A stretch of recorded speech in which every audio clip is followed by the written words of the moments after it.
আপনারা সবাই এখানে আসতেই হলো মনোরমা দেবী, আপনার বাড়ির এই কাণ্ড দেখে আমাদের আসতেই হলো।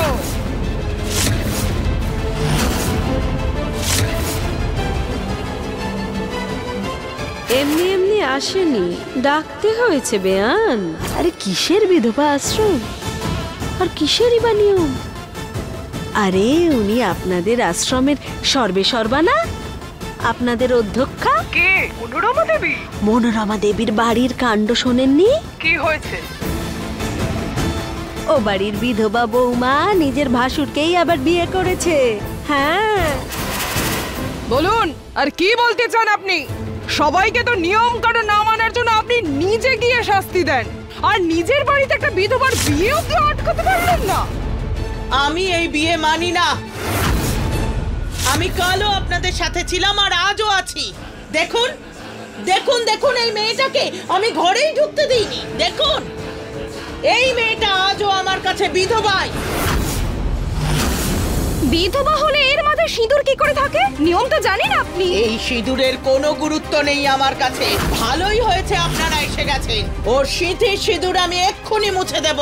বৌঠান, আপনি এসব কি করছেন?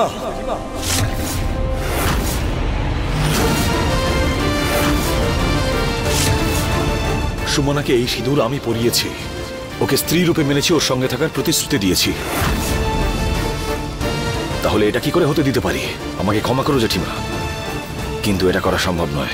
বড় খোকা, এই মেয়েটার জন্য আমি অপমানিত হচ্ছি, বুঝেছিস? বিধবা আশ্রমের মেয়েগুলো আমার দিকে আঙুল তুলছে, তুই এই মেয়েটার জন্য আমার পথ আটকাচ্ছিস। সর বড় খোকা, আমিও জেঠিমা,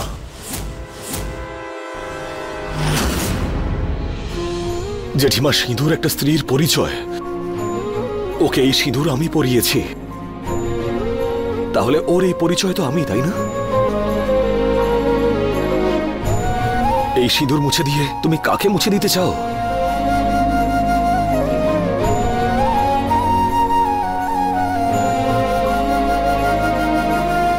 ব্যাস থামুন এবার।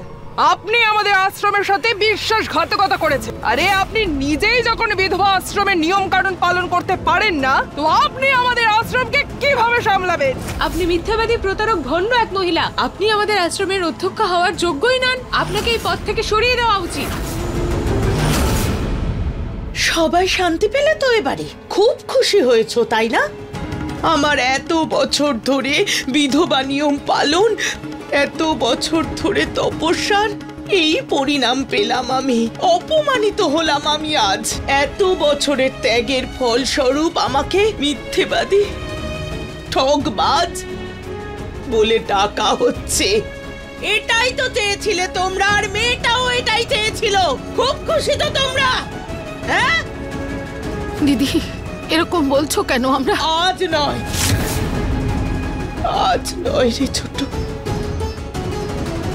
সব শেষ হয়ে গেছে।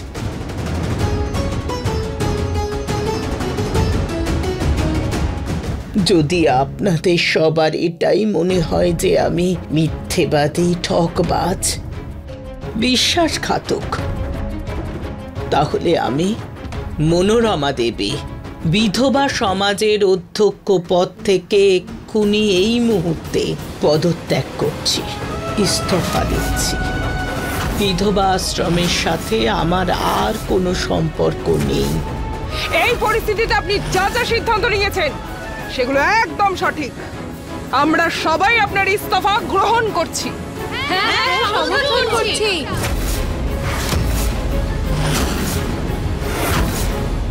একেই বলে কোনো দান না দিয়েই জিতে যাওয়া। এবার তো বড় বেয়ান কোনো মতেই সুমনাকে বাড়িতে ঢুকতে দেবে না। আপনাদের সবাইকে অসংখ্য ধন্যবাদ। আমার পরিবারের জন্য, আমার এই ত্যাগের জন্য আমার এই শাস্তি প্রাপ্য ছিল।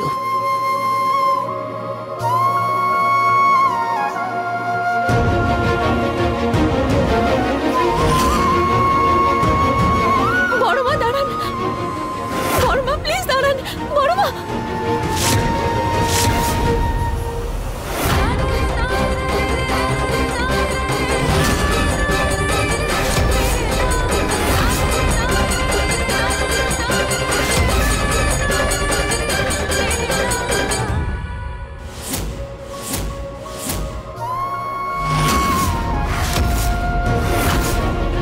তুমি হয়তো অংশুমান আমায় যে কথা দিয়েছে সেটা ভুলে গেছো, কিন্তু আমি ভুলিনি। এটা তোমাদের গণ্ডি, যেটা আমি টেনে দিয়েছি। তুমি এটা পেরোতে পারবে না। মা কিন্তু সুমনা তো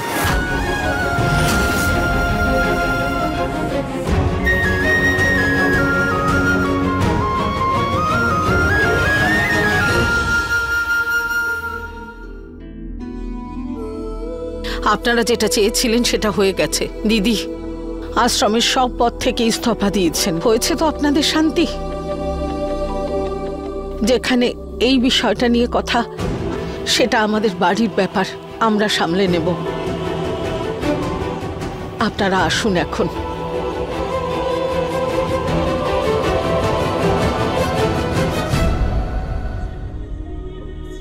সুরভি, আমি তোমার ব্যবহারটা বুঝে উঠতে পারছি না।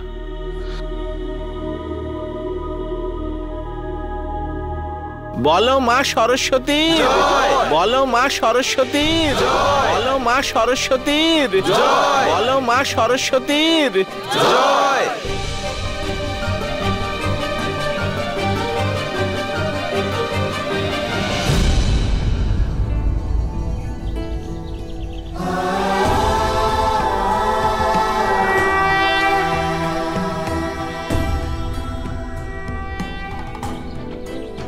ক্ষমা করো মা, পারিবারিক গন্ডগোলে ভুলে গিয়েছিলাম যে আজ মা সরস্বতীর পুজোও আছে।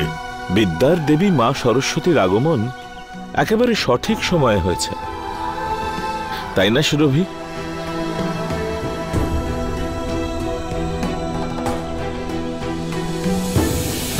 হে সরস্বতী মাতা, আমি আপনার কাছে ক্ষমা চাইছি।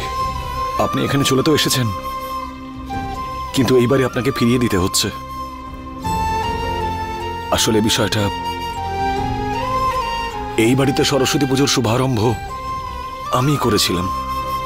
প্রত্যেক বছর আমার হাত দিয়েই পুজোর প্রতিমা স্থাপন হয়েছে। এবার যখন নিজেরই থাকার জায়গা নেই, আপনাকে কোথায় রাখবো? মা কোথাও যাবেন না অংশুমান।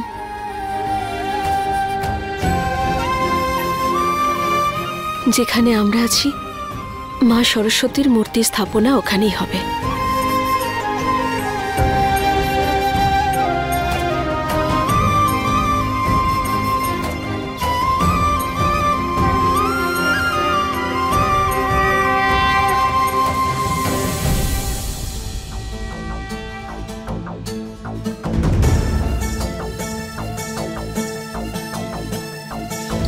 অনর্থ হচ্ছে, অনর্থ হচ্ছে, ঘোর অনর্থ। সত্যিই অনর্থ ঘটেছে, খুব বড় অনর্থ ঘটেছে বড় বেয়ান। জানি না এবার কি অনর্থ ঘটবে আবার। আজকের যুগে আপনি বিধবাদের জন্য যা করছিলেন সেটা যে কতটা দরকারি ছিল। আপনি নিষ্ঠা ভরে ধর্ম পালন করতেন, গোটা বিধবা আশ্রম আপনার কথা শুনে চলতো। আজ আপনার নিজের পরিবারের জন্যই আপনাকে সব হারাতে হলো। সেই জন্যই তো এসেছেন আপনি কাটা খায় নুন ছিটোতে। আমার এত সাহস কোথায়? আমি তো ক্ষমা চাইতে এসেছি আপনার কাছে। আমার দোষ এটাই যে আমি এমন একটা মেয়েকে বড় করেছি যে নিজের শিক্ষা দীক্ষা ভুলে সব শেষ করে দিল। বড় বেহান, এর জন্য আমি হাত জোড় করে আপনার কাছে ক্ষমা চাইছি, কারণ আমি জানি ওই মেয়ে একদমই ক্ষমা চাইবে না। কে জানে ও কি জাদু জানে যে প্রত্যেকবার সবাই ওরই পক্ষ নেয়। দেখুন না, আপনার নিজের পরিবারই তো ওর দলে চলে গেছে। আপনি আপনার ভাগ্নির কাজকর্ম দেখে অবাক হতে পারেন, কিন্তু আমি হইনি বেয়ান। আমি তো অবাক হচ্ছি আমার বড় খোকার কাজকর্মে, ওর পরিবর্তন দেখে। সেই বড় খোকা যাকে আমি কত আদর যত্নে বড় করেছিলাম, ও একবারও আমার কথা ভাবলো না। ওই মেয়েটাকে বিয়ে করে ফেললো আমার বিরুদ্ধে গিয়ে। তার মানে এটাই যে এই বাড়িতে যেখানে আমার কথাই সবচেয়ে গুরুত্বপূর্ণ ছিল, সেখানে বড় খোকার পরিবর্তনের জন্য আমার কথার কোনো গুরুত্ব রইল না। আমার মেয়ে, সেও আমার বিরুদ্ধে গিয়ে দাঁড়ালো। এই পরিবার এবার আমার এক নতুন রূপ দেখবে। যত নষ্টের গোড়া তো ওই সুমনা বড় বেয়ান।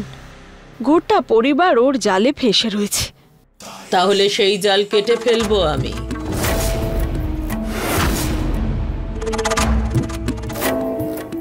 ওই মেয়েটার জন্য আমার পরিবার আমার সেই অধিকার ছিনিয়ে নিল যার জন্য আমি বেঁচেছিলাম। যতদিন না আমি ওই মেয়েটার উপর আমার অপমানের প্রতিশোধ নিচ্ছি, ততদিন আমি শান্তিতে বসে থাকবো না।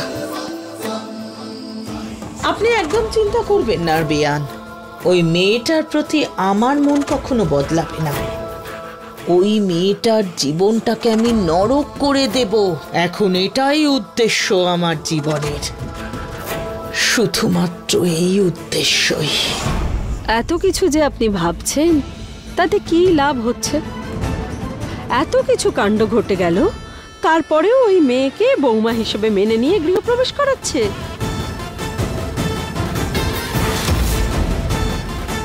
সেটাই তো বলতে এসেছিলাম আপনাকে। অনর্থ ঘটছে, ঘোর অনর্থ। গৃহপ্রবেশ? এই গৃহপ্রবেশ তো আমার মৃতদেহের ওপর দিয়ে হবে।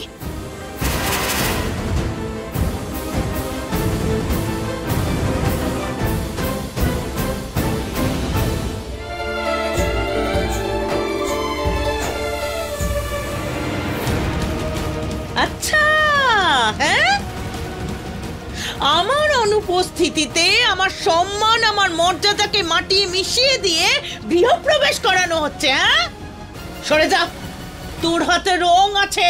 তোদের কাছ থেকে তো কিছু আশাই করি না আমি। সবকিছু ভুলে গেছিস তোরা, কিন্তু আমি তো ভুলতে পারবো না। কর কর গৃহপ্রবেশ, ডাক ওই মেয়েটাকে, দেখি কেমন গৃহপ্রবেশ হয়। আমার মৃতদেহের ওপর দিয়ে ওকে গৃহপ্রবেশ করতে হবে। হ্যাঁ। বৌঠান, আপনি কি করছেন দেখো। ওঠো দিদি, ওঠো।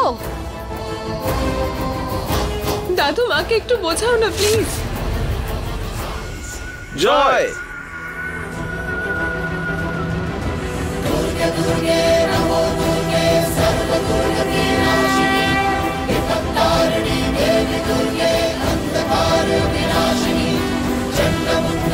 বলো মা সরস্বতীর জয়। বলো মা সরস্বতীর জয়।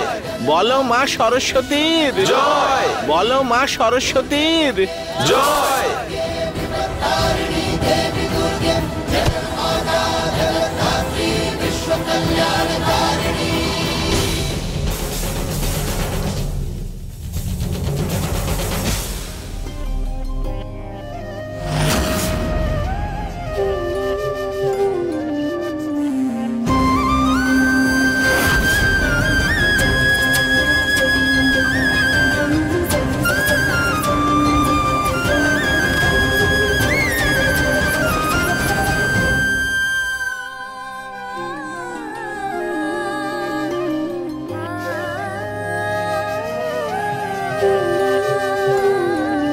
সৌভাগ্যবতী হও। সর্বদা সুখে থেকো তোমরা।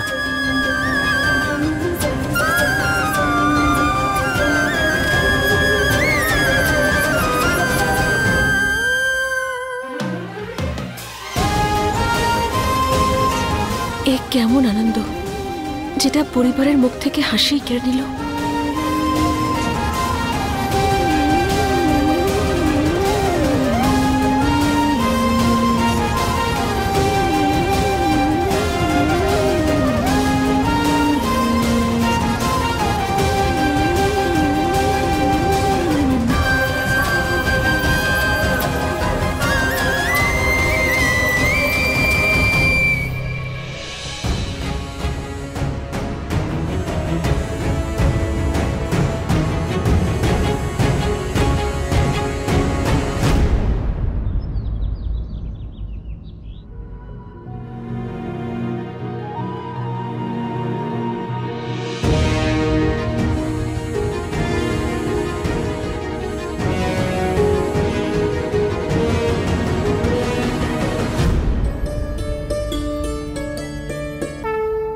শ্রীকৃষ্ণ, এই নতুন জীবনের আসল লড়াই তো এখন শুরু হতে চলেছে। এই পরিবারের আনন্দ আবার আমি ফিরিয়ে আনতে চাই। এই বাড়িতে, এই সম্পর্কের মধ্যে আমার কারণে যে ভাঙন ধরেছে, সেই ভাঙন জোড়া লাগানো আমার দায়িত্ব। হে শ্রীকৃষ্ণ, আমি এই পরিবারের বউ, আর এই পরিবারের বউ হওয়ার দরুন এটা আমার ধর্ম, আমার কর্তব্য এটা। তুমি প্লিজ তোমার আশীর্বাদ আমার উপর বজায় রেখো।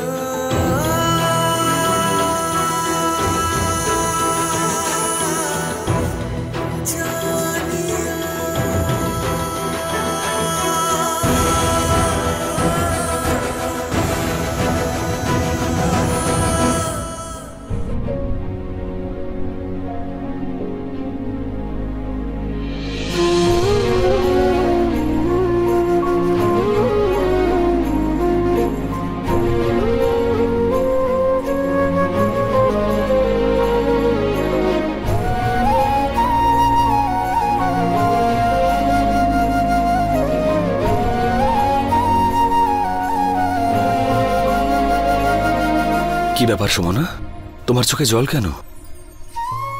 কোন কথা তোমাকে এত চিন্তা দিচ্ছে?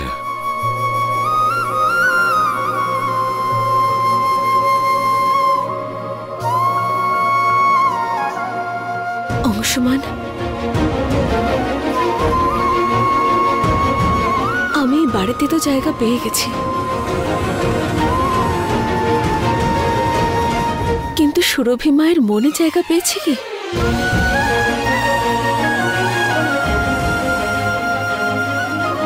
সুমনা, আমরা যখন একসাথে আছি তখন আমরা সবার মনে জায়গা করব। এটা কথা দিলাম তোমাকে আজকে। আমরা একসাথে মিলে মায়ের মন জয় করব, গোটা পরিবারের মন জয় করব।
আরে গিরিধারী, দেখাও মা সরস্বতীর জন্য কি প্রসাদ এনেছো।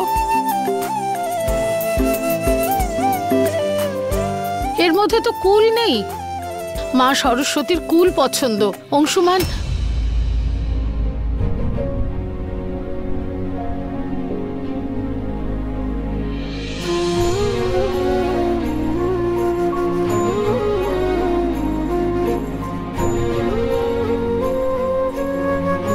এ কি দাদা, তুমি কুল আনতেই ভুলে গেছো? সেই কুল যেটা মা শবরী ভগবান রামকে খাইয়েছিলেন।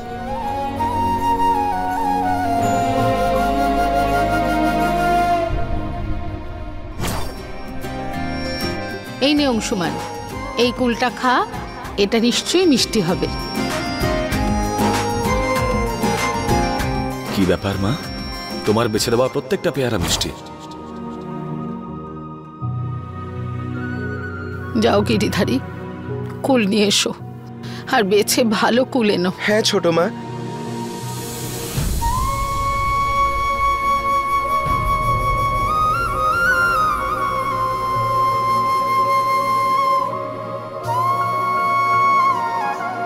আমি আরতির জন্য থালা নিয়ে আসছি।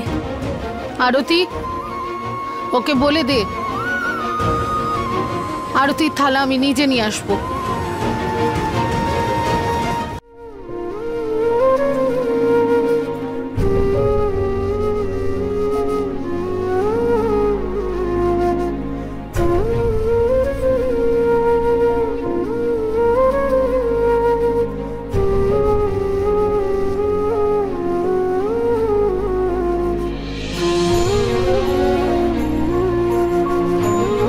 সুমনা, তুমি তো মাকে খুব ভালো মতন জানো। হ্যাঁ অংশুমান, আমি জানি সুরভি মায়ের মন কষ্টে আছে, ভেঙে যায়নি। আমরা দুজনে মিলে তাড়াতাড়ি ওনার মন ভালো করে দেব।